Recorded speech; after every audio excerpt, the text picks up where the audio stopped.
Hello friends, welcome to the helping site. दोस्तों, DElEd third semester के math के complete playlist के क्रम में हमने अभी तक आपका 3 चैप्टर पढ़ लिया हुआ है। एंड उसके बाद आपका ये चौथा चैप्टर है जिसका नाम है लघुगणक, और इंग्लिश में हम इसे लॉगरिथम बोलते हैं।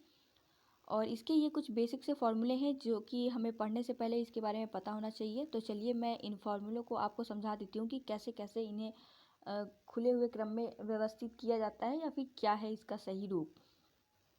तो देखिए फ्रेंड्स, मैंने यहाँ पे 1 2 3 4 5 6 फार्मूले आपके लिखे हुए हैं।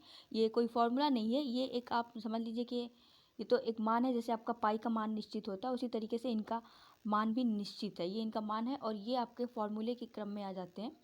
तो सबसे पहले हम देखेंगे आपकी कोई भी संख्या, जैसे कि आपने लिखा हुआ है 2² इज इक्वल टू 4 है, तो उसे लॉग के रूप में जब लिखना होता है तो हम इस तरीके से लिखते हैं फ्रेंड्स।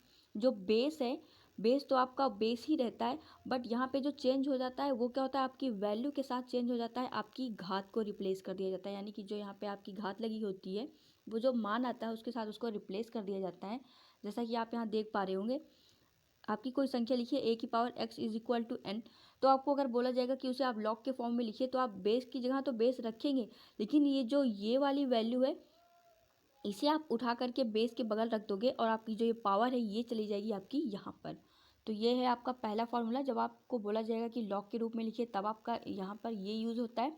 और उसके बाद देख लीजिए फ्रेंड्स कि कोई भी संख्या जब इस तरीके से लिखी होती है, जैसे कि यहाँ पे लिखा हुआ है, कोई भी संख्या लॉग के आगे गुणे के रूप में जब लिखी होती है तो उसे हम खोलकर इस तरीके से लिख सकते हैं, log A plus log log A की पावर, ये जो हाँ यहाँ पे log M plus log N लिख सकते हैं। यहाँ पे बेस आपका ए है, बेस ए ही रहेगा। एंड ये जो आपकी मेन संख्या है एम एन, ये आपकी इस तरीके से लिखा जाएगी, उसे हम प्लस के रूप में इस तरीके से लिख सकते हैं। सेम वही प्रोसेस यहाँ पर भी है। कोई भी संख्या अगर आपकी इस तरीके से लिखी हुई है, लॉग बेस में समथिंग कोई भी आपका अंक है, उसके बाद m बाई एन लिखा हुआ है, तो उसे हम log m minus log N लिख सकते हैं। ये बेस पढ़ा नहीं जाता है फ्रेंड्स, ये साइलेंट ही रहता है। जो मेन संख्या है आपकी वही पढ़ी जाती है, ठीक है।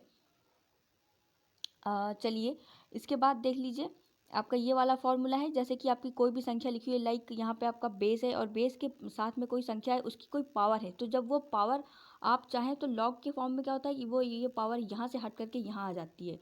इसको हम यहाँ पे रख देते हैं ताकि हमें सॉल्व करने में थोड़ा सा ईजी हो जाए। वैसे तो क्या होता है कि आपकी कोई संख्या है, मान लीजिए 2, उसके ऊपर 8 घात लगी है, तो आप चले उसको गुणा करते रह जाएंगे, लेकिन यहाँ पे ऐसा सिस्टम नहीं है भाई।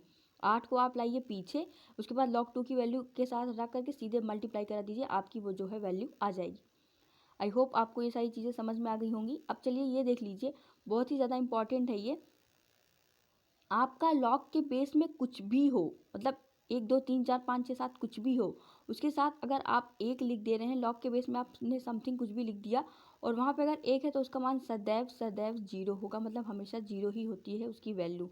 और उसी तरीके से अगर आपने लॉग के बेस में कोई संख्या लिखी है, लाइक log 2 लिखा, उसके बाद यहाँ पर मेन संख्या भी आपने 2 लिख दिया, तो उसका मान सदैव 1 आएगा, इसका मान हमेशा 1 ही होगा।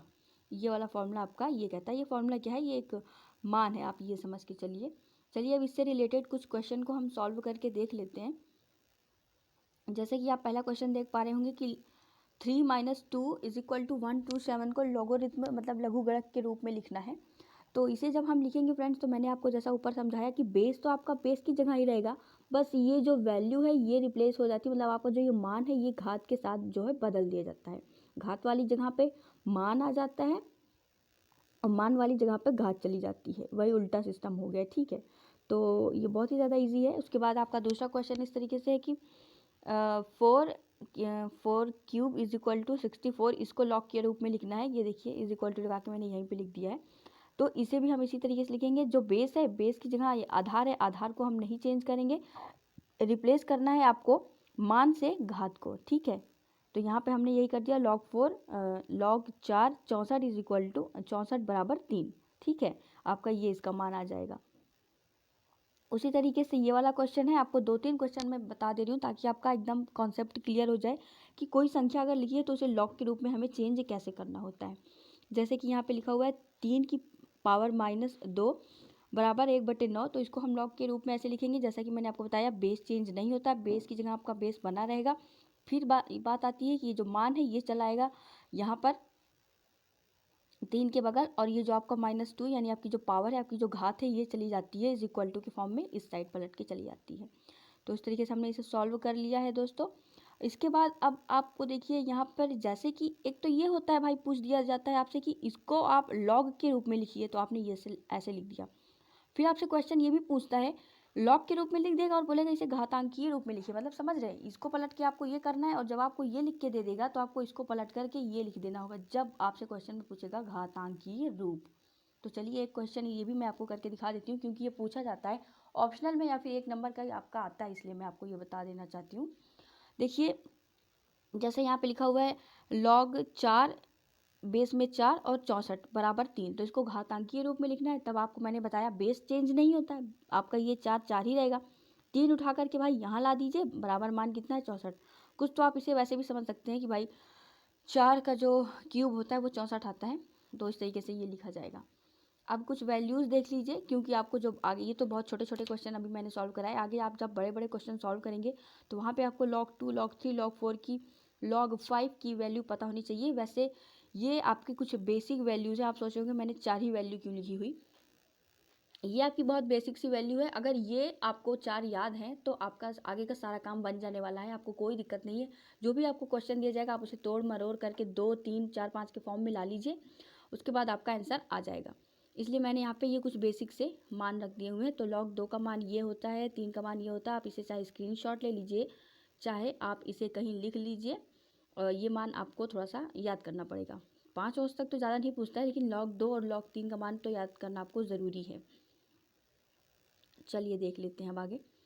क्वेश्चन आपको इस तरीके से लिख दिया जाएगा, log 2 बेस में 2 और 32 इसका मान बताइए।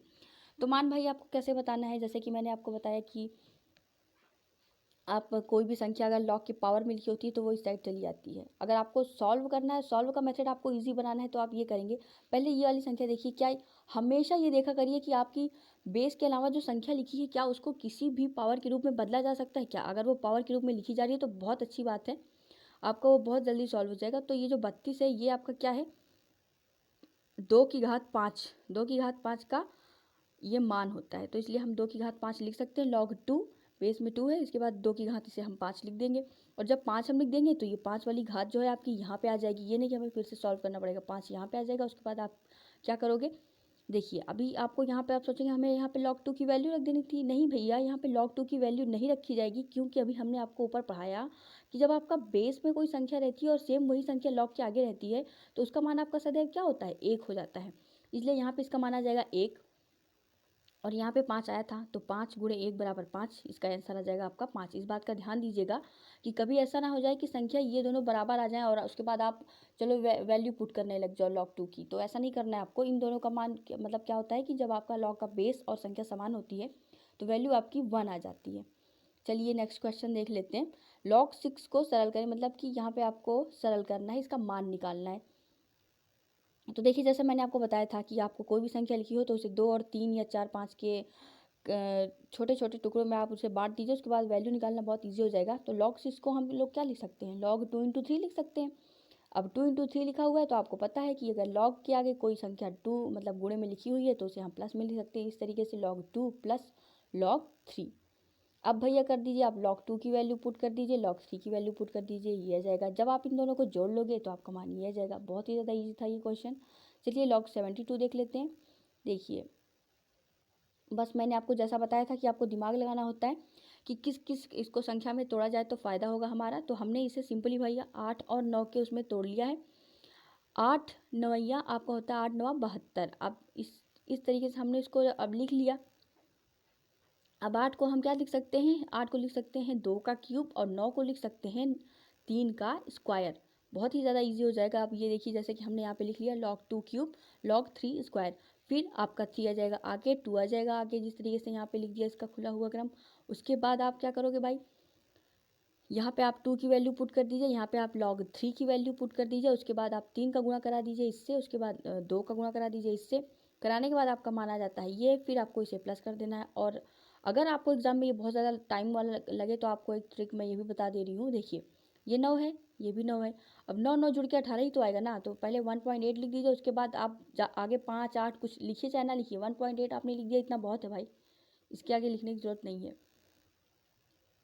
अब ये देखिए, थोड़ा सा क्वेश्चन लेंदी है बट बहुत ही ज़्यादा इजी है, बहुत ज़्यादा मज़ा आता है ऐसे क्वेश्चन को सॉल्व करने में, बस आपको मेथड अच्छे से क्लियर होना चाहिए। देखिए यहाँ पे लिखा हुआ है 648 यानी 648 की घाते 5 का लघुगणक रूप बताइए। तो अब भैया इसका लघुगणक रूप जब आप लिखेंगे तो ये बहुत ज़्यादा सॉल्व हो जाएगा, बहुत ज़्यादा मतलब लॉन्ग हो जाएगा। अब इसको कैसे करना है हमें, आपने इसको लिखा log 648 की पावर 5 आपने ये लिख दिया। उसके बाद आप इसको क्या लिख सकते हो, 5 की घात आपकी यहाँ पे आएगी, घात आपकी 5 यहाँ चली आई, फिर यहाँ पे आपने लिख दिया log 64 मतलब 648। अब 648 को हमें ऐसे उसमें तोड़ना है, ऐसी संख्या में हमें तोड़ना है कि फिर से वही हमें 2 3 का मिल जाए मान। तो इसको आप तोड़ने के लिए आप सोचोगे हमें कैसे मिल गया ये 8 गुणे 81। तो भैया ये आपका ऐसा मिलेगा जब आप 648 का क्या निकालेंगे, एलसीएम। जब आप 648 का निकालेंगे ऐसे, तो ये 2 2 से कटते हुए ऐसे ऐसे जाएगा, फिर 3 से कटेगा, तो आपको खुद ही मिल जाएगा कि हमें ऐसी कौन सी संख्या लेनी है, 2 संख्या जो कि आपका 2 और 3 के स्क्वायर के रूप में बाद में टूटे। तब आपका क्वेश्चन इजी टू सॉल्व हो जाएगा। जैसे कि यहाँ पे मैंने लिख दिया 8 गुणे 81, 8 एकम 8, 8 अठाई 64, 648 आपका आ जाएगा जब आप 8 का 81 से गुणा करेंगे। फिर हम इसे क्या लिख सकते हैं, 5 आपका बाहर ही रहेगा, बार बार इसको आपको नहीं कि आप यहाँ भी लगा दीजिए यहाँ भी लगा दीजिए, आप इसको एक बार बाहर कॉमन ले लीजिए। उसके बाद ब्रैकेट में आपको अंदर लिख देना है log 8 प्लस log 81। फिर उसके बाद आप log 8 को क्या लिख सकते हैं, 2 की पावर 3 लिख सकते हैं, और ये जो आपका 81 है इसे आप क्या लिख सकते हैं, 3 की घाते 4 लिख सकते हैं। हमने यहाँ पे इसको इस क्रम में लिख दिया। फिर आपका ये 3 आगे आ जाएगा, 3 यहाँ पे आगे आ गया, 4 आपका यहाँ पे इसके आगे आ जाएगा, 4 आपका यहाँ पे आगे आ गया। अब आपको करना क्या है, log 2 और log 3 की वैल्यू रख देनी है, फिर आपका जो आगे संख्या दी हुई है उससे गुणा करा करके इसे सॉल्व कर लेना। लीजिए हमने यहाँ पे सॉल्व कर लिया भैया, 3 का गुणा आपने इससे करा दिया तो आपका ये आ गया। अभी हमने पीछे ऊपर भी ये क्रम सॉल्व किया था। फिर आपका 4 का 0.4771 से गुणा कराने के बाद ये आ जाता है। फिर इन दोनों को हमें जोड़ लेना है, तो जोड़ने के बाद इसका मान ये आ जाएगा। कैलकुलेटर लेके आप सॉल्व कर सकते हैं, अगर आपका ज़्यादा कैलकुलेशन अच्छा है तो आप कॉपी पे भी कर सकते हैं। और फिर उसके बाद आप 5 से इन संख्या का गुणा करा देंगे तो आपकी वैल्यू आ जाएगी 14.05। 7 जरूरी नहीं है लिखना, 2 आपने अंक लिख दिया बहुत है। एंड फ्रेंड्स, उम्मीद है मुझे आज की इस वीडियो में मैंने जो भी क्वेश्चन आपको सॉल्व कराए होंगे सारे आपको समझ में आएंगे। पीडीएफ अगर आपको इसका चाहिए तो आपको नीचे डिस्क्रिप्शन बॉक्स में मिल जाएगा। एंड डीएलएड थर्ड सेमेस्टर के अभी तक मैंने 3 चैप्टर पढ़ा दिए हैं, जिन लोगों ने ना पढ़ा हो प्लीज़ जाके उसे भी देख लीजिए। एंड एक ये क्वेश्चन मैंने आपके लिए बनाया है, जिन लोगों को मेरा पढ़ाया हुआ समझ में आया हो या फिर उन्हें पहले से ही लॉग आता हो तो ये वाले क्वेश्चन का आंसर कमेंट बॉक्स में कमेंट करेंगे। एंड जल्दी मिलते हैं अपनी नेक्स्ट वीडियो में आपके